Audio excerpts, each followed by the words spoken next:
Raider Nation. Thank you for joining us on the Only Nation podcast, brought to you by the Raider Ramble and sponsored by Chucky's Thugs. My name is Heidi, but you may know me as KevlarPromDress or even Raider Ladybug. I'm here with T3RaiderFax, and we're ready to talk some Raiders football together. And you know, Heidi, it's so great to go into the bye week with a 5-2 record, which is where I thought we'd be back in the summer, so we can now rest up, get healthy, and prepare for another East Coast trip. Today on the show, we'll celebrate another dominating performance by the Raiders as they ease their way to a 33-22 victory over the Philadelphia Eagles on Sunday. And then we'll regroup as we prepare to take the week off. The Raiders, that is, not us. Okay, Raider Nation, we would love to hear from you, so here's how you can get in touch with us. Give us a call on the Only Nation podcast voicemail line at 904-701-8667.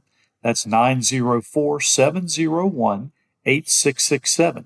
You can also visit us on the web at onlynationpod.com, find all our episodes, and be sure to hit like and subscribe.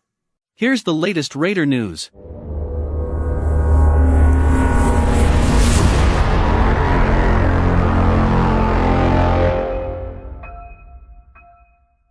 Head coach Rich Bisaccia is now 2-0 as the Raiders leader on the sidelines, as the Silver and Black staked the visitors to a 7-0 lead before going out and scoring 30 unanswered points against Philadelphia. The Raiders now have a half-game lead in the division over the Chargers, who were off last week. You know, it's kind of nice to know that even if this Raiders team gives up a first score, this team can come back with a vengeance, and they've proven that. It's also nice to know that they were able to do all this without Darren Waller and with Josh Jacobs on the shelf for about half the game. Oh, yeah, it was so nice to have a game where I could just kind of sit back and relax in the second half. We were able to do that against the Broncos, too, but this one, I really wasn't that nervous. I mean, I got disappointed that the defense took their foot off the gas and the Eagles did come back scoring some points, but for the most part, the second half of the game, it was pretty fun to watch just because we had such a big lead and were performing so dominantly. It was nice to watch the game kind of knowing that you had it won. Yeah.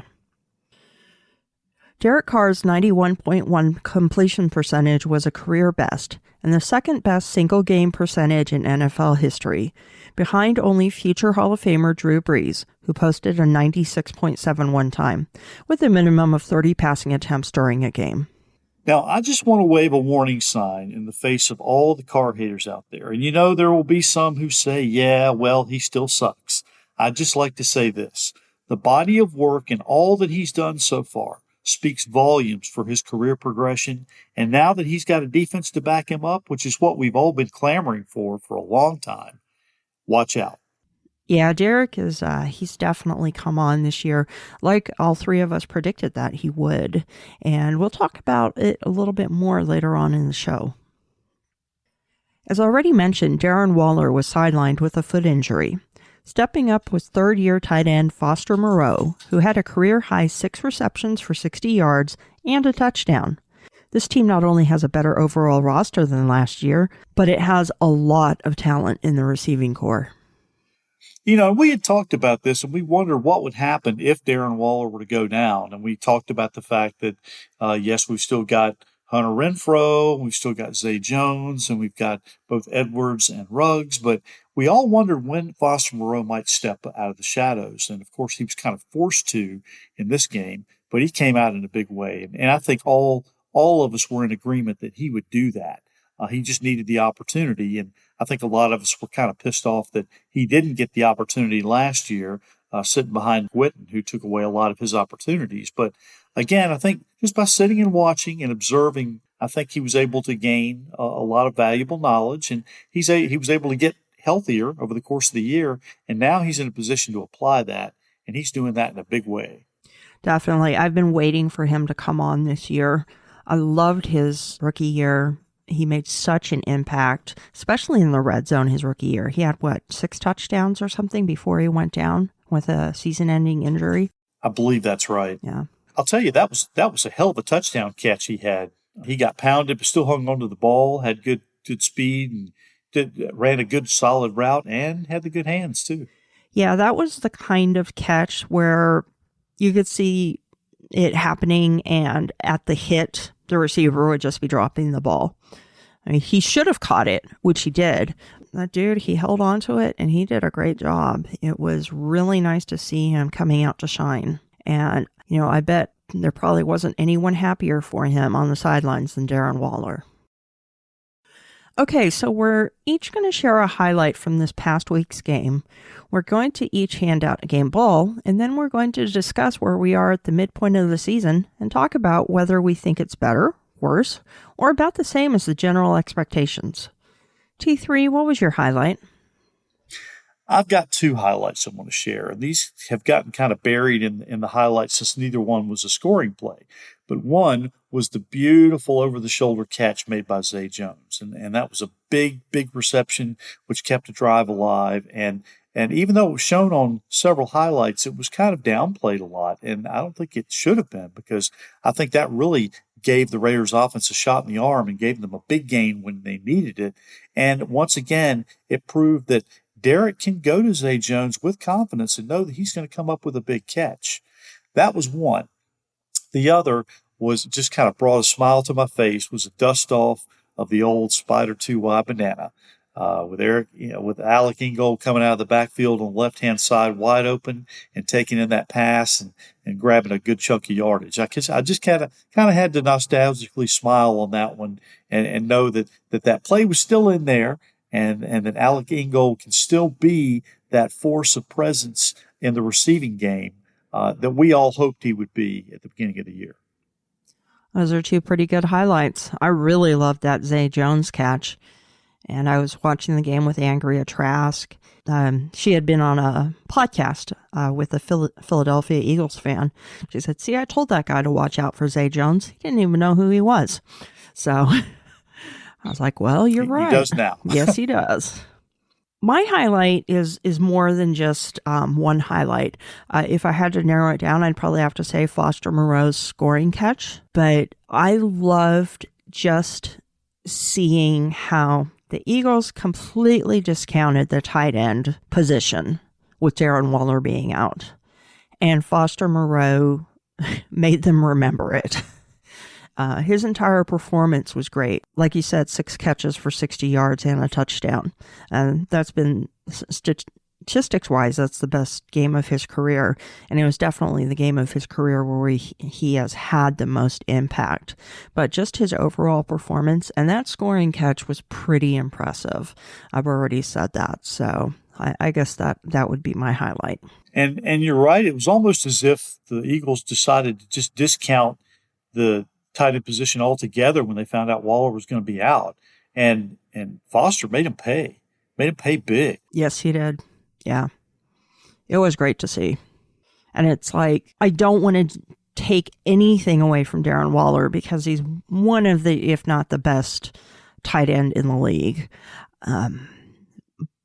So it is a step down from Darren Waller, but it's still a really effective position without him when it comes to the Raiders. And I've also got to say, the Raiders have the best looking tight end group in the entire league. They're pretty impressive to us female fans. Did Angry and Jenny agree on that? Oh, yeah. They've totally agreed on that. Okay. All right. Lady Killers in the house, I suppose, right? Definitely. In fact, they're planning on doing a thirst list, which is their way of saying, this guy's hot, based simply on the Raiders roster, not around the league. So I told them good luck. Their tight ends are going to be in the top 5 positions and take up 3 or 4 of those spots. I've heard about that list, and just remind the two of them that I played tight end back in the day, but that was 50 years ago. Okay, I will. You might find your name mentioned on there later this week then. I think my old college roommate, Abraham Lincoln, I think his wife kind of lusted after me, but nobody else. Oh. Did you have that picture of you in a Speedo up on our bedroom wall? Oh, okay. You didn't think anyone knew about that, did you? I'm glad I ate dinner a couple of hours ago. All right, we're each going to give out a game ball. T3, why don't you go first on this one? I'll tell you what, and you will probably agree with me on this one because you were singing Max Crosby's praises last year and giving him all kinds of accolades. But this week's game ball for me is going to go to Yannick Ngakoue. He came out this week and he showed out. And again, just like I think he made Max Crosby better last week, I think this week Max made him better. And he went out and showed it, and he was all over Jalen Hurts all game long. When he wasn't making a sack or putting on a hit, he was making Jalen Hurts run for his life. And you could tell he was energized throughout the whole game. And Max was his biggest cheerleader. But I really was happy to see Yannick Ngakoue get those couple of sacks and just play the type of stellar game that we all believed that he would play from the get-go. It was a little slow getting started, but he's been in there every play that he's worked really hard, and he's getting healthier and he's getting better. And yesterday or earlier in the week against the Eagles really showed it. Yeah, he doubled his sack total in that game. He went from 2 sacks to 4 sacks on the season, and he really does seem like he's warming up. And him and Max are starting to light on fire at about the same time. So to the quarterbacks that have to face them after the bye, good luck. All right, who's your game ball go to? My game ball is going to go to a position group, and it is one that I have been hard on in the past. My game ball is going to go to the offensive line. They actually held it together. It was their second game without giving up a sack. They opened the holes for the run game. The run game, I believe, had 119 yards overall. And they actually held the pocket for Derek Carr for the most part. And I think that winning in the trenches is one of the keys to us being able to have these dominant victories. And so I give the game ball to the entire offensive line. Colton Miller, John Simpson, Andre James, Alex Leatherwood, and even Brandon Parker. Yes. Another guy that I've been incredibly hard on over the years. So props to Tom Cable, prop to the offensive line. You guys got my game ball. That's a good call. And, they really are gelling this year. They're coming together and they're getting stronger. And Cable said they would. He said, just give them time and they'll all come together and they'll figure out their roles. And regardless of whether you have Leatherwood playing in a guard or tackle, if you can put him in the spot where he's going to make the best use of his athleticism and pull the line together as well as it can, I'm perfectly fine to have Brandon Parker in at the tackle spot if that's going to work. Now, I believe that we still are 1 or 2 pieces away from making that a good solid line, whether that's coming through DJ Fluker coming in or maybe another draft pick or whatever down the line.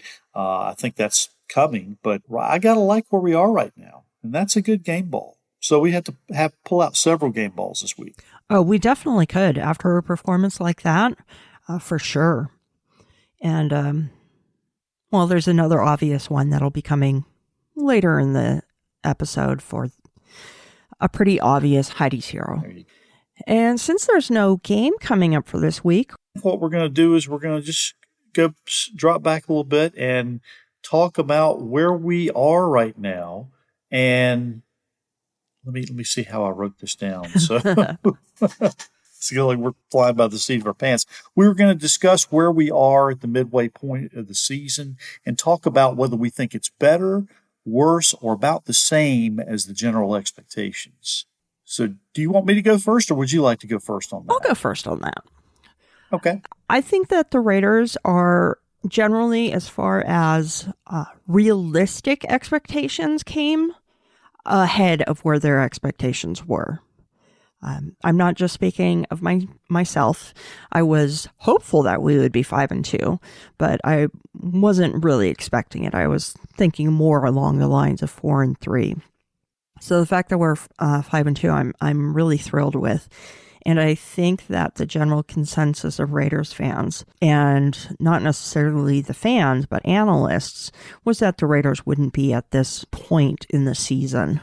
Now, of course, there's always the Raiders fans that are screaming, we're going to be 15-2 and 16-1.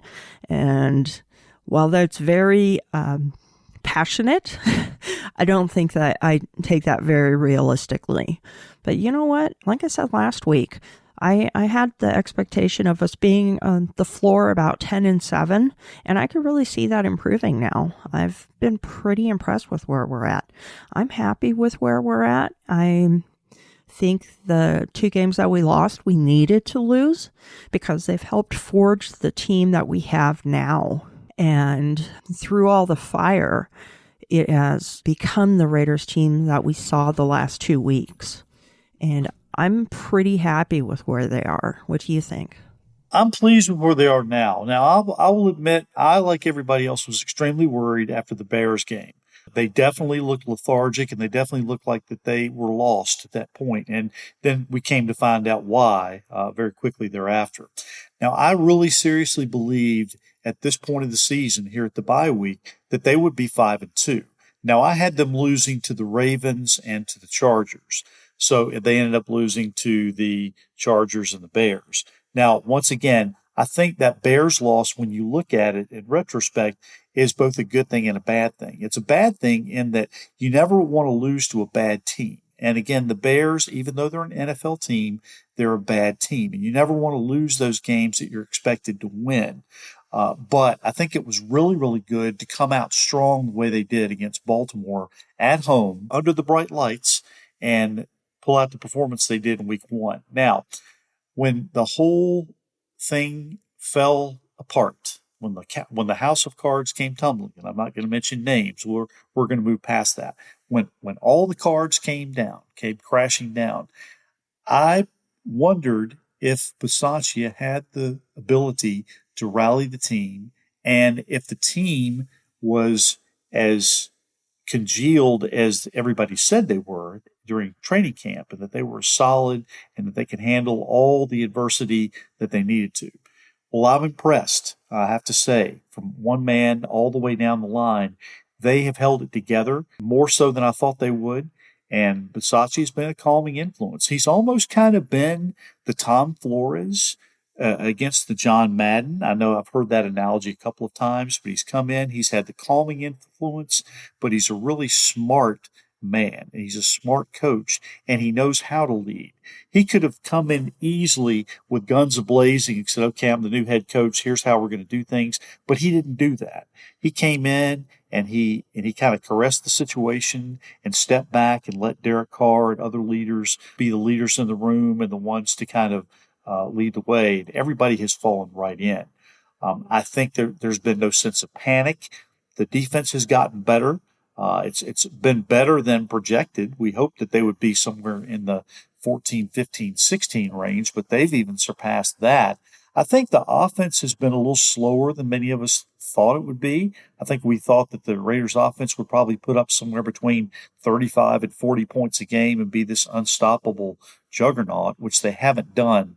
And they have shot themselves in the foot and made their own series of mistakes, principally with penalties and just bad fundamental play, which again has gotten dramatically better, particularly on the offensive line over the last couple of weeks. But are they where they supposed to be? I think so. If you ask me if this is where they would be at the break, I would have probably said yes earlier in the year. Now, once we got into the season, particularly when we got into the Chargers game and the Bears game, I would have thought, well, maybe I don't know. Maybe we'd be 4-3 instead of 5-2. But when I step back, they're right where I predicted they would be. They're right where I'd hoped they would be, and we'll see. Now, I will say this, and I've mentioned this on a couple of other podcasts last year. I haven't mentioned it this year because we're not that close yet. But I will say this: it's very, very important that the Raiders get their 8th victory before they get their 5th defeat.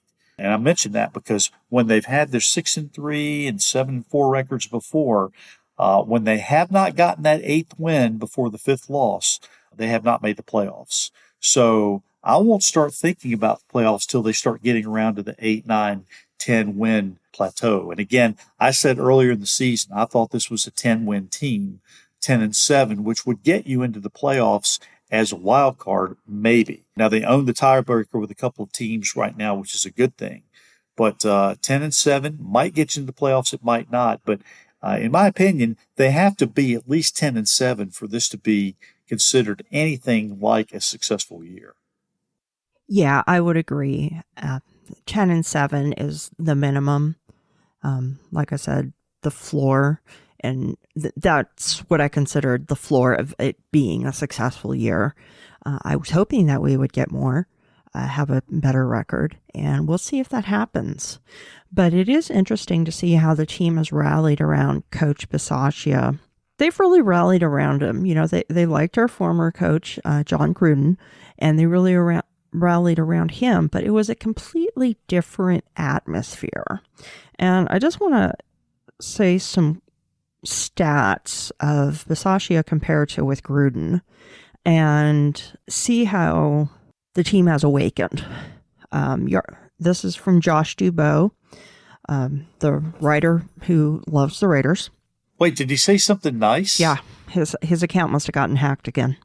Oh, no. Yeah. But yards per play, 5.53 with Gruden, 7.55 without Gruden. Points per game, 22.6 with Gruden, 33.5 without. Points per non-kneel down drive, 1.89 with Gruden, 3.35 without. And that just goes to show how much the team has rallied around Bisaccia. Gruden was a good motivator by chewing your butt out and cussing at you. And that kind of an intense atmosphere can really wear on people after a while. I know Derek Carr was very loyal to both coaches, but he seems so much more relaxed and so much happier playing now. And that shows on the sideline. The entire sideline is a different atmosphere, and it's really good to see. I think that moving away from Gruden has been a positive thing for the team, and I'm excited to see where the Raiders are headed. Okay, T3, why don't you give us your top 3 for the week?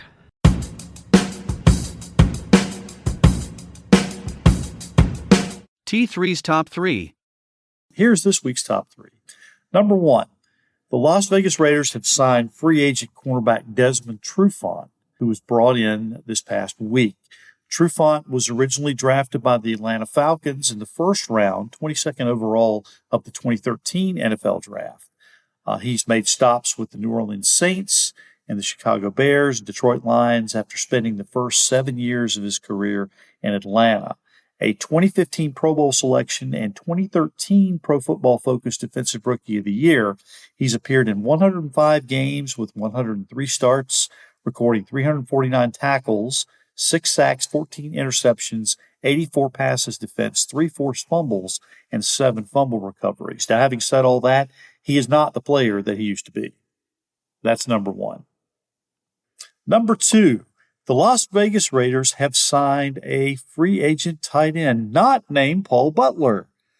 Tight end Daniel Helm, the club announced this past week. Helm originally entered the league as an undrafted free agent with the Los Angeles Chargers in 2019 before making stops with the 49ers, Kansas City Chiefs, and Tampa Bay Buccaneers. The 6'4", 225-pound tight end has played in 5 games, all with San Francisco. He's a native of Chatham, Illinois. He spent 1 season at Tennessee before playing out his collegiate career at Duke for 3 seasons, appearing in 51 games collectively. He's totaled 75 receptions for 804 yards and 6 touchdowns over his career. And those 2 paragraphs may be the most you'll ever hear out of him over the course of the season. Additionally, the club has signed offensive lineman Hronis Gesundheit to the practice squad and placed safety HaHa Clinton Dix on the COVID-19 reserve list. That's number 2. And number 3, the Las Vegas Raiders have also added DJ Fluker to the roster. Danny Lee Jesus DJ Fluker is an American football offensive tackle for the Las Vegas Raiders. He was drafted by the San Diego Chargers in the first round of the 2013 NFL Draft, back when they were in San Diego. He played football at Alabama, where he was recognized as an All-American. So by bringing him in as a potential tackle, that warrants the move for Alex Leatherwood, also from Alabama, from tackle to guard, as we still continue to add pieces to the offensive line. And in his latest stats, DJ Fluker is 6'5", and he weighs 342 pounds. That's a massive guy, and he's 30 years old. That is number 3. And that is this week's top 3. Yeah, Desmond Trufant is a much-needed signing simply because of depth and injuries. We'll see how much he still has left in the tank. He probably still has something left. Definitely not at his peak, but it might be enough to really help the Raiders. A lot of people thought Casey Hayward was too past his prime to contribute, and he has turned out to be a lockdown corner. So with Trufant, we might be surprised with what we get, and he might actually look okay. So I'm looking forward to see what he does. If we can get a little run out of Trufant, that's great. I'm not going to really be depending on him or leaning on him too much. I really would like to see some of these young guys get healthy and get back in there. I just hate it when Dallin Levitt gets on the field. And, it's a shame because I love Dallin Levitt, but, he's a really, really good guy. He's a good guy. I love him on kickoffs and punts. Yeah, but, he's just not made to be out there for play-by-play action. When I see the huddle break and I see him has that number 32 fanning out into the defensive backfield, I start to roll my eyes. He has had some good moments, though, so you got to give him that. Might not have been this year, but he's had them.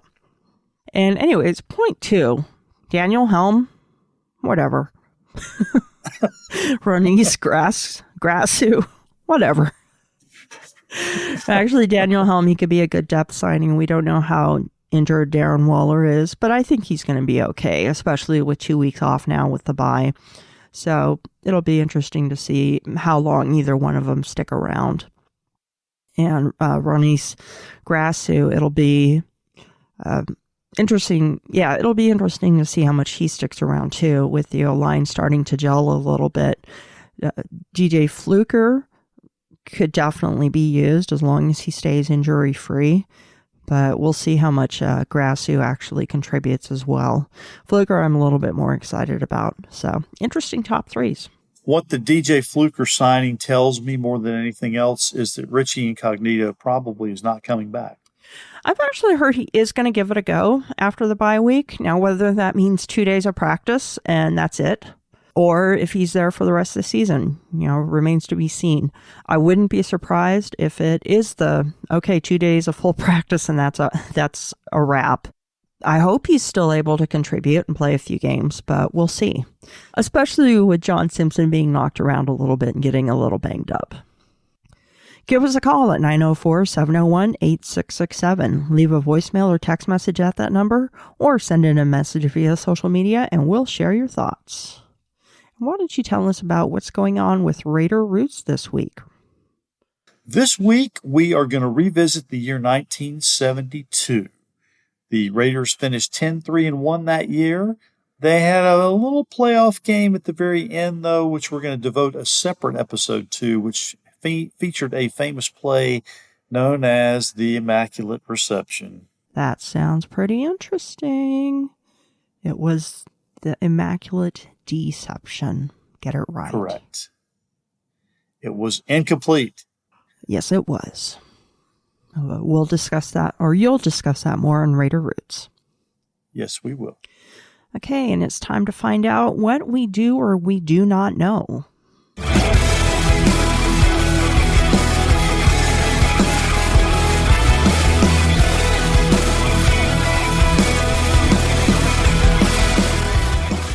Did you know? All right, it's time for this week's Did You Know? In this segment, I will ask Heidi and our entire listening audience a Raiders-related question, usually with 3 possible answers to choose from, multiple choice format. But today's question is going to be a simple yes or no question. So here is this week's question. There's been talk of an 18-game schedule in the NFL. We're already at 17 weeks. So this year's schedule is actually 18 weeks. Here's this week's question. Has there ever been an 18-week schedule in the NFL prior to this one? Yes or no? I'm going to say no. Actually, the correct answer is yes. In 1993, the NFL had a 16-game schedule, and they experimented with 2 bye weeks during the season. They only did that once, so it was in the year 1993. So if you look back up in the history books, you'll see that they had a 16-game schedule, and they inserted 2 bye weeks in there. So they actually have had one 18-week schedule. That was in the year 1993. And that is this week's version of Did You Know? You said it would be easy. Okay, I lied. Yeah, you did. All right, I get a chance to announce this once again. And now, Raider Nation, it's time for Heidi's Heroes. Flying away on a wing and a prayer. Who could it be? And this one's going to be a really obvious one. I've alluded to it already in the episode, but I've got to give this week's hero award to Derek Carr. Quarterback Derek Carr was 31 of 34 in completion attempts for 323 yards with a 9.5 yards per attempt average for 2 touchdowns, 1 interception, which went off the hands of Jalen Richard, although it was a bad pass by Carr, and his rating was 113.6. It's the second best completion percentage in NFL history. Interestingly enough, he also has the third best completion percentage in NFL history. But Derek Carr was completely on fire. He could not throw the ball wrong except for that 1 interception. If he threw it, it was going to get caught. It was an incredible game. I don't have much more to say about it, but he's clearly my hero for this week. You know, one of the radio announcers even commented that on the interception, if Derek Carr had completed that pass and gone for a touchdown, he might have actually eclipsed Drew Brees' percentage. That would have been very fascinating. But I agree with your hero. That's a great call. And Derek has been a hero for this Raiders organization, for the fan base all year. He really has. And I'm so glad to see that he has stepped up the way that all of us predicted that he would. And he's putting to shame a lot of the doubters. There are still doubters, but they're getting quieter and quieter. And it was interesting. I'm in several chat groups for the Raiders, groups and chat groups. And one of his biggest critics in one of them said, you know what, I was at the game and he did good. He was really good. But I can admit it when I was wrong. He's good. I almost fell over when I read that. I think Colin Cowherd even came out and said that Derek Carr's impressed him and he's been playing well. Now let's see how long he stays on that track. Oh, he'll stay on it till Derek Carr's next bad game. Or next interception. Yeah. And that about does it for this week on the Only Nation podcast. Next week we'll be here, probably with another shorter kind of episode, kind of like this week. And we'll be looking forward to the next game, which will be against the Giants. So that'll be next week. If you'd like to help support the show, you can send in a donation at paypal.me/onlynationpod. You can find me, Heidi Stabbert, on social media as at KevlarPromDress on Twitter and Instagram, or Heidi Stabbert on Facebook. You can also find me on YouTube on Captain Jack Rackham's channel every other Tuesday night. I join the DC wench Peggy Holmes and Andrea Trask on the Captain and His Wenches show. And I just want to give an additional shout out and fist pump to our sponsor, Chucky's Thugs. I want to thank them for all their support and as well as all of our listeners. Raider Nation, we want you with us every step of the way during the regular season. Even when we're on a bye, we still want you with us. So here's what we'd like you to do. Send us your name and address so we can send you some free Raiders swag and some podcast stickers. Call us and tell us what you want to know. Throw us an interesting nugget that we can use on one of our upcoming episodes and become a part of what we're doing here. Remember, this is the Only Nation, and we want you to be a part of it. So call us 904-701-8667. That's 904-701-8667. Call us now and join the Only Nation podcast family. There are two easy ways to find me on social media. You can send me a tweet at T3_sports703, as several of you do, or you can hit me up on Facebook at Tom, Thom Jones. I'll do my best to respond back, and I would love to include your comments on an upcoming show. Thank you for tuning in, for getting involved, and also thank you for your support of the Raider Roots podcast. As we mentioned, the episode for the year 1972 comes out this week. As always, we will look forward to hearing from you. Until next time, everyone, go Raiders. We are not just a nation, we are the only nation. Raiders.